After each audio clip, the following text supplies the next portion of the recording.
This happened just last week, during my final week at home before heading back to college. I've been debating whether to even write about it, but I can't stop thinking about what might be happening at home. My parents recently moved after I graduated high school. They'd been talking about downsizing for years, and once I was heading off to college, they finally pulled the trigger.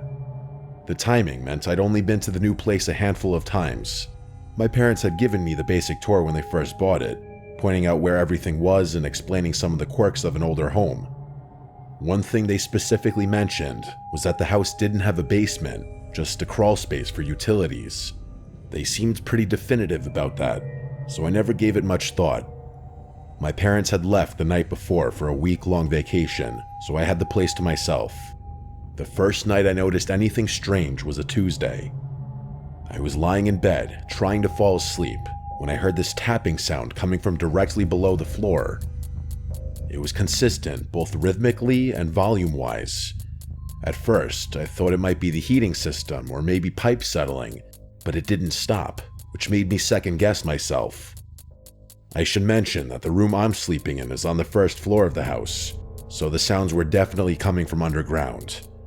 I got up and walked around the room, trying to pinpoint where exactly the sound was coming from, but it seemed to be coming from everywhere beneath the floor. What made it so disturbing was that according to my parents, there was supposed to be nothing down there but a crawl space. The idea that I was hearing sounds from below ground level when there supposedly wasn't any livable space down there was genuinely unsettling. Eventually, the tapping finally stopped, and I was able to fall asleep. When I woke up the next morning, I figured that would be the end of it. I had probably just been hearing old house sounds or an animal scuttling around in the crawl space, but I was dead wrong. Later that night, around the same time, I started hearing that same tapping sound again, only this time, it was noticeably louder. I explained it away and just went to sleep, but I remember feeling a lot more uncomfortable that night than the first. When the noises started up a third time in a row, I knew something was seriously wrong. There was a considerable escalation that night. Instead of just tapping, I heard dragging and scraping sounds too, like some kind of animal raking its claws against something and occasionally dragging something. That's the best way I can describe what I was hearing. I kept trying to rationalize what I was hearing against what I knew about the house. The logical part of my brain kept insisting there had to be a reasonable explanation, but I couldn't think of one. The sounds were way too clear and way too purposeful to dismiss away as normal house sounds anymore. I started wondering if maybe my parents had been wrong about the basement thing, or if there was some kind of utility access I didn't know about. Either way, it was freaky sitting in that dark room with nothing but scraping and tapping to keep me company. The next morning, I told my parents about what had been going on. My dad immediately told me to check the crawl space for animals, worried that maybe something had gotten in there that shouldn't have. I really didn't want to check down there, but figured I didn't have much of a choice.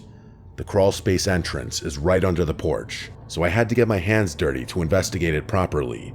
And although I was holding my breath the entire time, terrified at what I'd find down there was nothing. Not even any animals. My dad seemed satisfied with that explanation and told me not to worry about it anymore. But personally, I was unsatisfied and honestly kind of frustrated with the lack of answers. I decided to look for other possible explanations. Maybe there was some kind of external access around the house I'd missed, or evidence of animals getting in somewhere else. As I was walking the perimeter, I noticed a pile of old construction materials leaning against the side of the house. Lumber, tarps, concrete blocks, stuff like that. They looked like they'd been there for a while, maybe left over from some previous renovation project. It wasn't like I hadn't noticed this stuff until then. I just always kind of overlooked them since I never had a reason not to. I started moving materials around, thinking maybe they were covering up some kind of opening that animals could use to get under the house. What I found instead was much, much worse. Hidden behind the construction materials was a storm door that had been completely concealed. It was partially painted over, and obviously hadn't been used in a long time, but it was definitely a legitimate entrance. I opened it and found a set of concrete steps leading down into what was unmistakably a basement. I stood there in shock. My parents had been completely wrong about the house not having one. I didn't want to go down there. I really didn't. but I did anyway. In the limited amount of time I was down there, I realized two things. Someone had clearly been living in that basement, which I could tell from the empty food containers scattered about.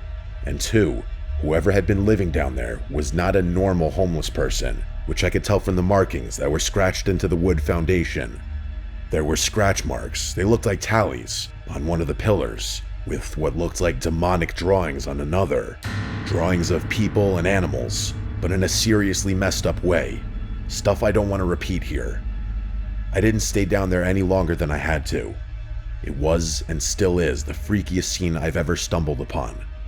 I immediately called my parents to tell them what I had found. They were completely shocked and said they had no idea there was a basement, let alone that someone had been living in it. My dad asked me 100 times if I was sure that there was no one currently in there, and I reassured him that there wasn't. Then he said they'd cut their vacation short and come home immediately. The first thing I did after hanging up was go out and buy a heavy-duty padlock. I secured the storm door from the outside, thinking that would solve the problem and keep whoever had been staying there from coming back. That same night, I was woken up by aggressive banging and rattling coming from outside. I instantly knew what it was. Someone was trying to get back into the basement and was clearly frustrated that the door was now locked. The banging was so loud and violent that I was afraid they might actually break the door down. I remember freezing up as my heart started to race. I couldn't move. The banging stopped, and that unfroze me. I crept over to the window and looked out just in time to see a figure sprinting across the backyard into the darkness. I couldn't make out any details about who it was, but seeing them flee made the whole situation feel more real and threatening. The rest of the night was kind of a blur, honestly. Mostly because I was so terrified and shaken up, as much as I hate to admit it. The police did a thorough search of the house, including the basement, but obviously they found nothing. They couldn't do much beyond promising to increase patrol in the area. My parents came home the next day, and they insisted that everything would be fine now that they were back. They said they'd figure out a more permanent solution together, and that I shouldn't worry about it anymore. I left for college the following morning as planned, but I was, and still am, extremely unsettled by the whole experience. It felt wrong to leave my parents there alone, especially since we have zero information about the person who has literally been living in our house for who even knows how long. It's only been a few days since I left, and I've been anxiously waiting to hear from my parents about whether anything else has occurred. So far, nothing has, but that hasn't put me at ease at all. I can't stop thinking about those awful markings I found in the basement, especially those sadistic drawings. I can't even begin to imagine what that person has been doing down there. If I'm being real, I'm really scared that something else is going to happen.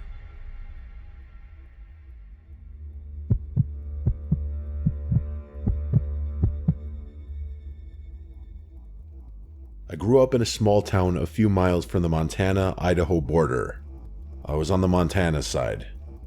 Nothing much ever happens out here, and honestly, that's part of why I never left. This happened a really long time ago, before the whole world had a cell phone and was chronically online. To be honest, my area hasn't changed much at all since then, which is part of the reason why what I'm about to tell you is so fresh in my memory. It was the very end of August, one of those final days of summer when you can already feel the seasons turning.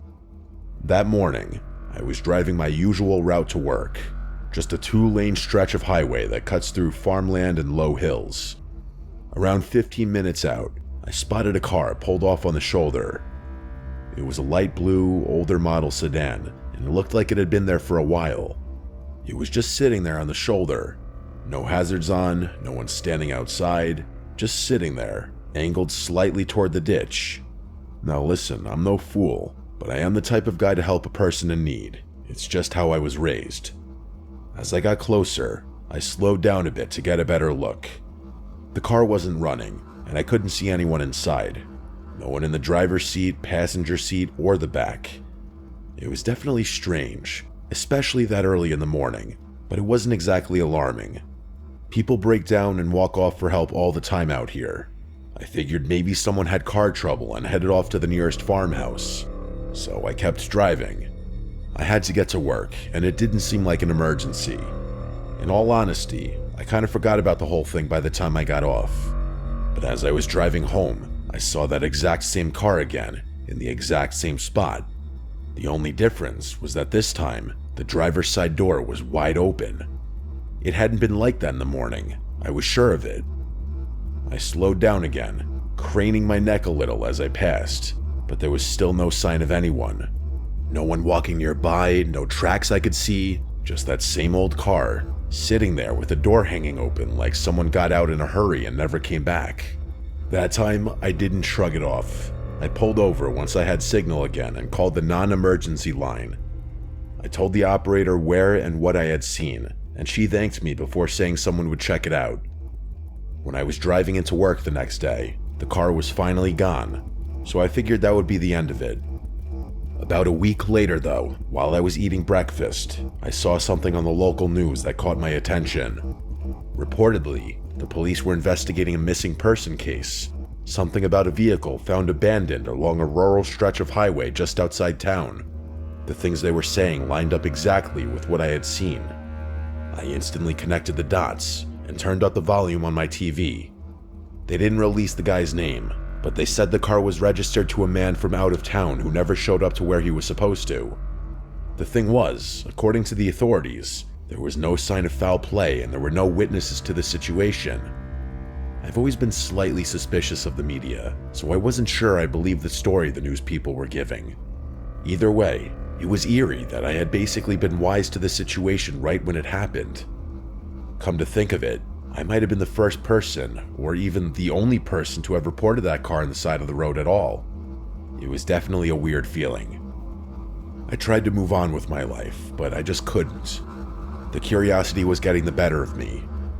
Like I said before, not much happens out here, so something as odd as this was far too peculiar for me to just ignore. The next morning, I called my brother up. I'll just call him Benjamin. He's a local firefighter, not in my exact town, but close enough that we usually hear about the same stuff. That's just kind of how things are around my neck of the woods.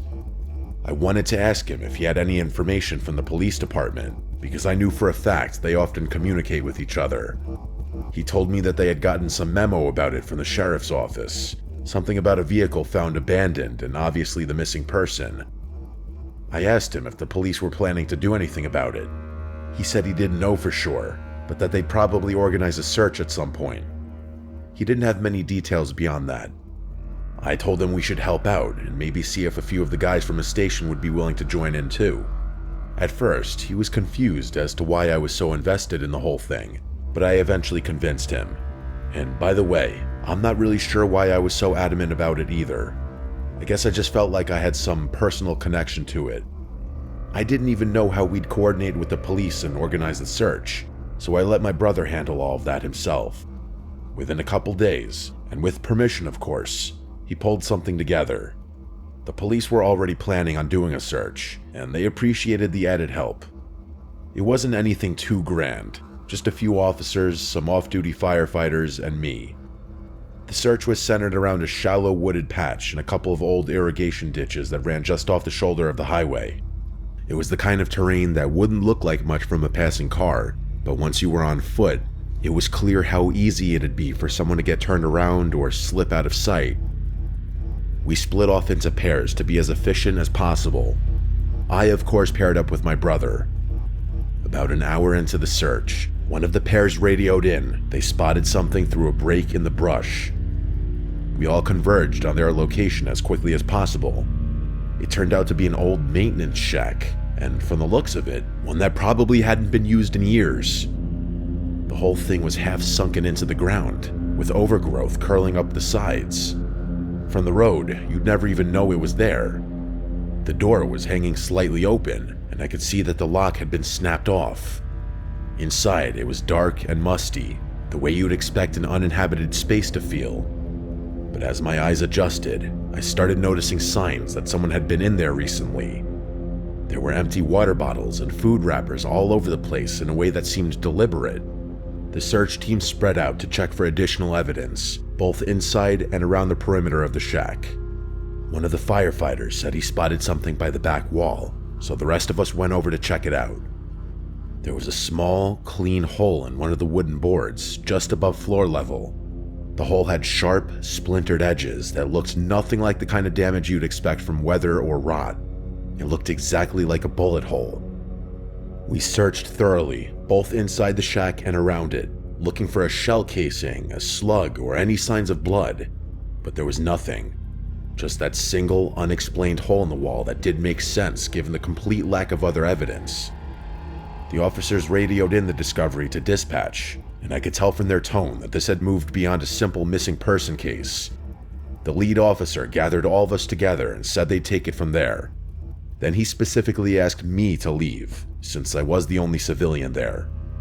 I felt dismissed and frustrated, but I didn't have much choice except to comply, so I left. When I called Benjamin later that evening, he gave me vague responses about what had happened after I left. Eventually, he admitted that the firefighters had also been asked to leave shortly after I departed. The police had basically cleared everyone out and took over the scene entirely. Over the following weeks, I waited for updates. Benjamin's contacts at the department claimed they didn't know any details about the case, which I found strange. The local news never followed up beyond the original missing person report. It was like the whole thing had just been quietly dropped. Eventually, I decided to drive back and find the shack on my own. I was certain I remembered exactly where it was, so one day, I drove along the highway until I found the spot where we had begun the search.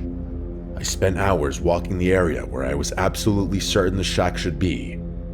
I followed the irrigation ditches to a T. Everything from the terrain to the sky looked exactly the same as it had that day, but there was nothing. No shack in sight. I started questioning my own memory. I figured there was a slight chance that maybe I wasn't looking in the exact right place, but even if that were the case, the shack should have been somewhere in that immediate range. I tried a different section of the search area, then another, but still found nothing. It was so strange. Stranger than I'm describing it now. I remember standing there in that overgrown scrubland, completely alone with the exception of the gentle breeze that whisked past me every so often. Peaceful, yeah, but strange. The only other explanation I could come up with was that maybe the county had removed the shack entirely. It wouldn't have been too difficult to excavate the thing and haul it away, but that seemed like an extreme response to what was supposed to be a routine missing person case. Those were the only two options, though. Either my memory had misled me, or the shack was no longer there. I left shortly after that. There wasn't much else I could do, really. I was left with this uncomfortable feeling that something important happened during those final days of summer. Something I was briefly allowed to witness before being shut out to completely. Every year when August ends and I feel that familiar shift in the air, I think about that abandoned car and that bullet hole in the wall of a shack that may or may not have even existed.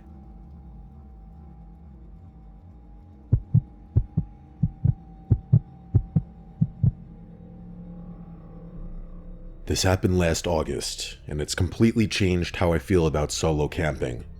When I was a kid, my dad had this end-of-summer tradition where he'd take me and my brother on a camping trip sometime around mid-August. Nothing elaborate, just a few days in the wilderness to mark the end of summer before school started back up. I'm in my late 20s now with a steady girlfriend, and I've moved on with my life in most ways, but that end-of-summer camping tradition is something I've tried to keep alive. Sometimes I can convince my dad and brother to join me, but usually it's just me going solo because my girlfriend absolutely hates camping. I don't want to drag her somewhere she'll be miserable for 3 days, so I've gotten used to the solitude. For this particular trip, I'd found what looked like a perfect spot on Google Maps, some random, isolated clearing that wasn't a registered campsite or anything official. It was far enough away from any roads or trails that I figured I'd have complete privacy for a few days. I liked the idea of actually being alone out there, not surrounded by RVs and families with screaming kids like at the official sites. I downloaded the map so I'd be able to access it without service, something I always make sure to do. The hike in took maybe 2 hours. I'm in decent shape, but I was carrying all my gear, so I took my time. I hiked until I found a suitable place to pitch my tent. It was pretty much exactly what I'd been hoping for. A nice flat area surrounded by thick pine forest with a little clearing that gave me a good view of the sky. That first night was perfect, honestly. Just me, my thoughts, and nobody asking me about work or when I was getting engaged or any of that. I made a small fire, cooked some freeze-dried pasta thing that actually wasn't half bad, and did some stargazing. The next morning, I decided to hike to a nearby river I'd spotted on my map. I figured I'd try to catch a fish for dinner. It would feel more authentic than just eating the packaged food I brought for the whole trip. Plus, it would kill some time, and out there you've got nothing but time. I basically spent the whole day at the river, but I didn't mind. It was nice and peaceful, and even though I'm not much of a fisherman, I got lucky and actually caught a decent-sized brook trout. I threw it in my handheld cooler and started making my way back to camp. I was feeling pretty good about myself. My dad would have been proud.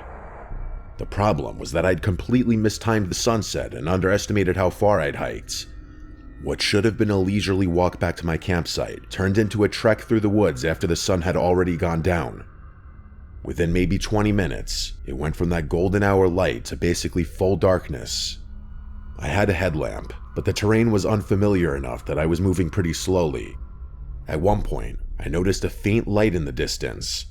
It appeared to be swaying back and forth in this rhythmic pattern, like someone was walking with a lantern or a flashlight. At first, I was actually relieved. Maybe there was another camper out there, and we could help each other navigate back to wherever we were supposed to be. After all, if you're hiking through overgrown wilderness at that time of night, you've definitely screwed something up or mistimed something, just like I had. As I watched the light, I realized it was getting closer to me, meaning whoever was holding it was walking in my direction.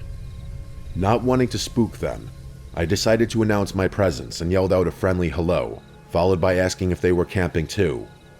I kept my tone as friendly and unconfrontational as possible. The light immediately stopped swaying. I watched as it sat perfectly still for several seconds, which struck me as odd. Then, without warning, it shut off completely, which struck me as even odder. Another few seconds passed, and I stared at the now pitch-black spot where the light had just been.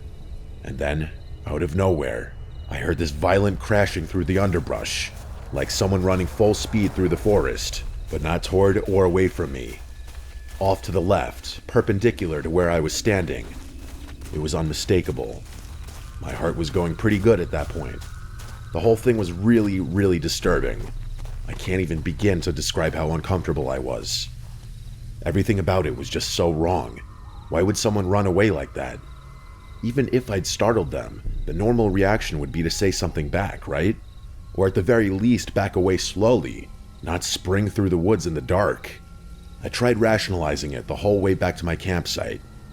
The best explanation I could come up with was that I had somehow scared them by calling out. After all, they had no way of knowing that I meant no harm, and encountering a stranger in the middle of nowhere at night could be frightening for anyone. But still, I couldn't shake the feeling that something was off. The secluded nature of the area made it unlikely that there would be other campers around, and most people would at least respond when someone called out to them, let alone in a friendly way. I picked up the pace and made it back to my campsite, but I was so unsettled that I didn't even bother making a fire to cook the fish.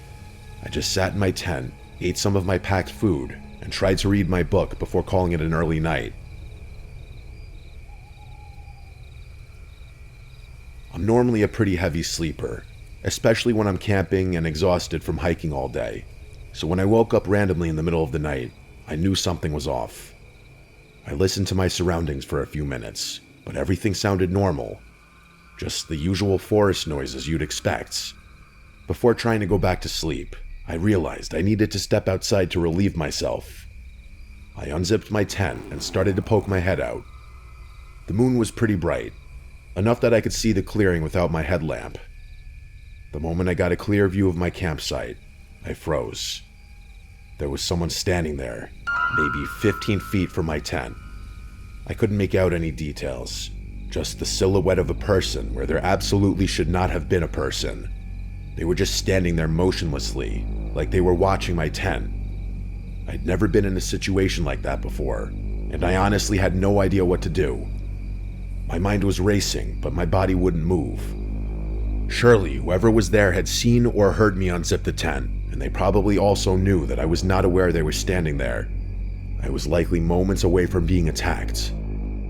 As soon as I started thinking along the lines of life and death, my survival instinct took over, and I was able to snap myself out of my haze. I reached for the switchblade I always kept by the entrance of my tent and called out loudly, asking who was there. The moment I spoke, the figure started sprinting directly toward my tent, catching me completely off guard. No warning, just 0 to full sprint instantly, shrieking in the shrill, unnatural scream that didn't even sound human. They hit me before I could even process what was happening. The two of us started rolling around on the ground, and the guy, definitely a man judging by the voice, began clawing at my face like an animal. Not punching, literally clawing like he was trying to rip me to shreds. I managed to get the switchblade between us and sliced at his hand before dropping it in the struggle. Even though I hadn't gotten off the cleanest strike, cutting his hand was apparently enough, because he immediately started shrieking and got off of me. He went crashing through the woods again, only this time, I could hear him screaming or laughing or making whatever sick noise he was making. I sat there for who knows how long, trying to process what just happened. My face was stinging from the scratches, and my hands were shaking uncontrollably. I could feel blood all over my face, but I wasn't sure if it was mine or his. I considered trying to hike back to my car immediately, but navigating through the woods in pitch black darkness seemed like an even worse idea than staying put. I only really had one option at that point: spend the rest of the night sitting in my tent, switchblade in hand, listening to every little sound and expecting the man to come back at any moment. It was the longest night of my life, but I eventually made it to daylight. The second there was enough light to see, I packed up my gear as quietly as possible and hiked back to my car at a significantly faster pace than I had been going on the way in. As soon as I got to my car, I sped out of there without another thought. I thought about calling the police, but what would I even say? Some guy attacked me in the woods where I was camping illegally? They probably would have just told me that's what I get for camping alone in remote spots, so I didn't. The whole drive home, I kept thinking about how close I'd come to something really bad happening. If I hadn't had that knife, or if the guy hadn't run off when I cut him, things could have ended very differently. But that's not even the craziest part. The thing that still makes my head spin is just the fact that he was even there. Like, he obviously wasn't camping, and he obviously wasn't a normal person. That much was clear from the fact that he tracked me down in pitch black darkness and attacked me. And that scream, it honestly spooks me just thinking about how brutal it was. Definitely human, but twisted in some truly unnatural way. I haven't been solo camping since then, and I'm not sure I ever will again.